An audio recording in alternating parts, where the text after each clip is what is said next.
Hey guys, so one of the things that I forgot to do was take and mark out the neckline on this guitar.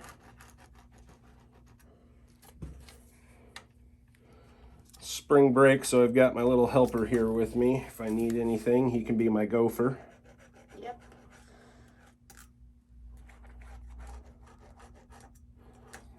So now I've got my neckline. I'm just going to go ahead and run them out this way too.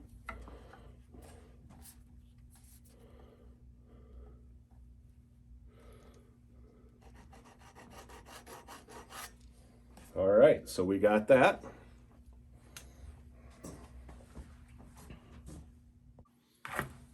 All right, so I'm going to attach some double face tape here.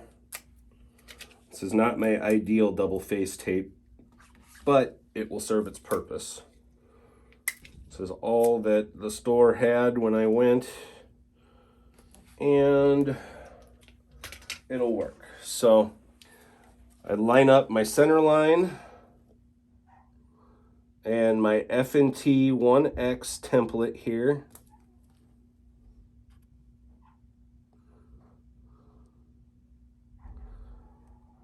Make sure you got those center lines centered like you want it.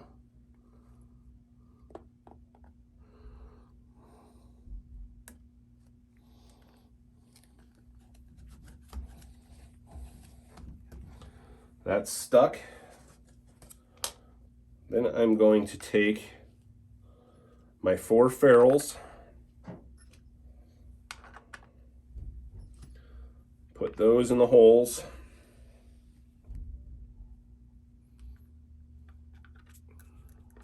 and carefully install the F&T top 1 over the top of that, making sure all your holes are aligned. Going to use one of the provided drill bits that they give you.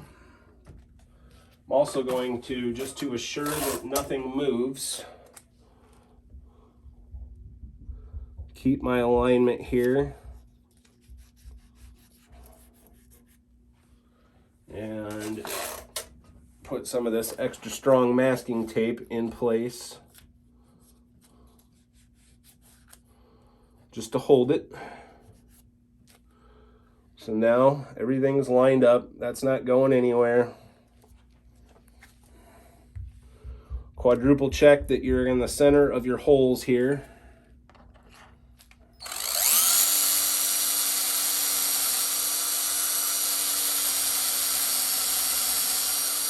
Drilling through that maple cap first on this guitar.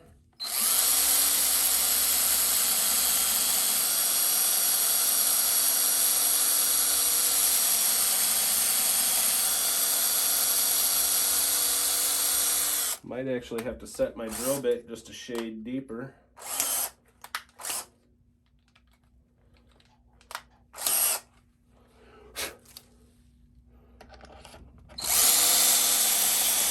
There we are, we're through. I'll do that again up here.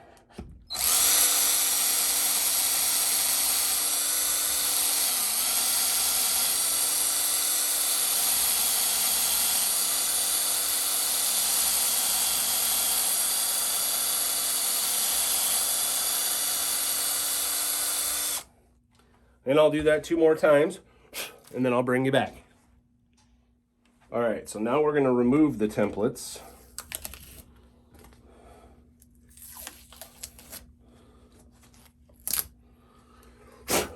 We've got our 4 holes. I'm going to grab my chamfering tool here. We're just going to put a little chamfer around the edges of each one of those 4 holes, just to prevent any kind of tear out on the top of the guitar. All right, so now we take the F&T top 2,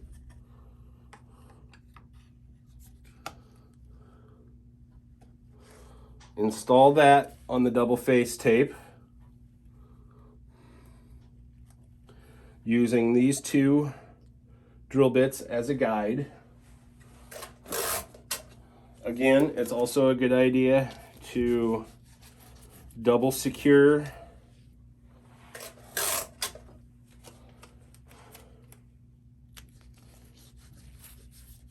your mount.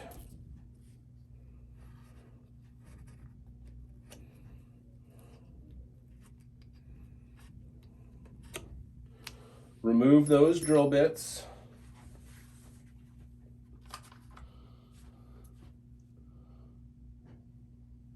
And then I'm going to change my router bit, so I will bring you back. I also wanted to show you I'm using 2 different router bits. I'm using a long 1/2-inch bearing router bit and a short 1/2-inch bearing router bit. All right, so I've got my router bit set to where the bearing is going to contact the template at all times. Got to make sure that the bearing is free and able to spin.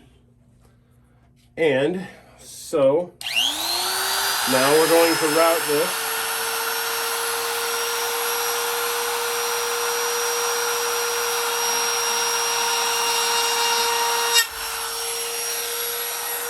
And set too deep.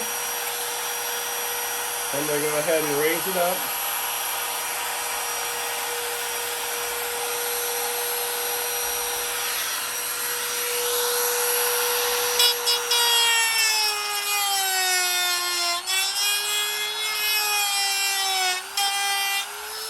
I'm actually going to cut the tape off of there because the tape is messing with the router. And I don't want anything to get caught and throw the router out of where it's supposed to be.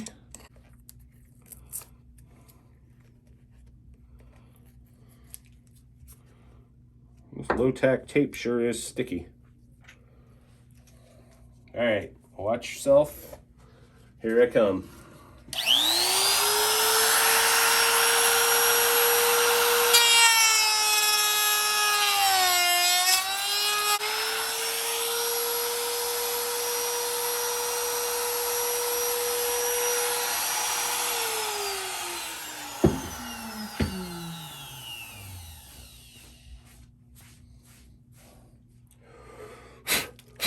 So we got that. Now, what I will do is set the router bit. I'll remove the template and set the router bit to where it cuts it to a depth of 1 inch. And I'll bring you back when that is done. All right, so we've got it all routed out for the top. And it came out fairly clean. Anything that you see that might be a little not so clean is going to get covered up. The only thing you'll see is a little bit of this trim hole sticking out, and I will paint that black for him so that is not visible. That's just the breaks of the game with these. So now I've got a Dremel, and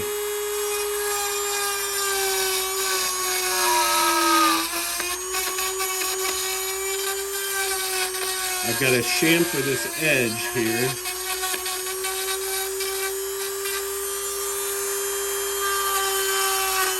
This is not really the right bit for doing this, but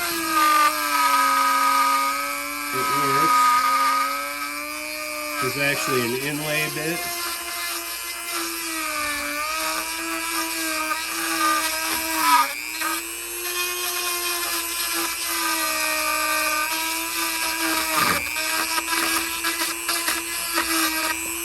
I'm going to go ahead and get rid of all this maple right here.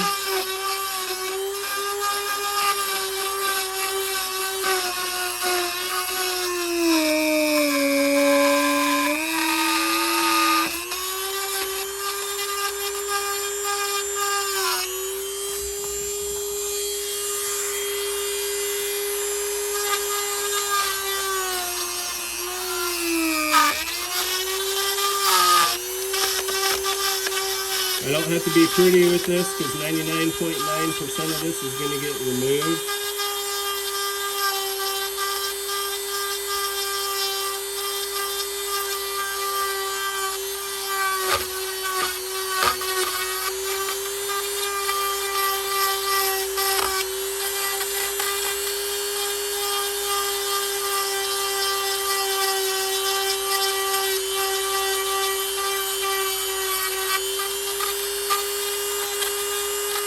All right. So I may have to go back at that a little bit more, but all this is going to be removed from the backside. So now we'll move on to that. All right, guys. Well, that's part one of doing the EverTune install. Part one of the routing, I should say. Part two will come tomorrow, and we'll be doing the backside. So thanks for watching, guys. Have a great day.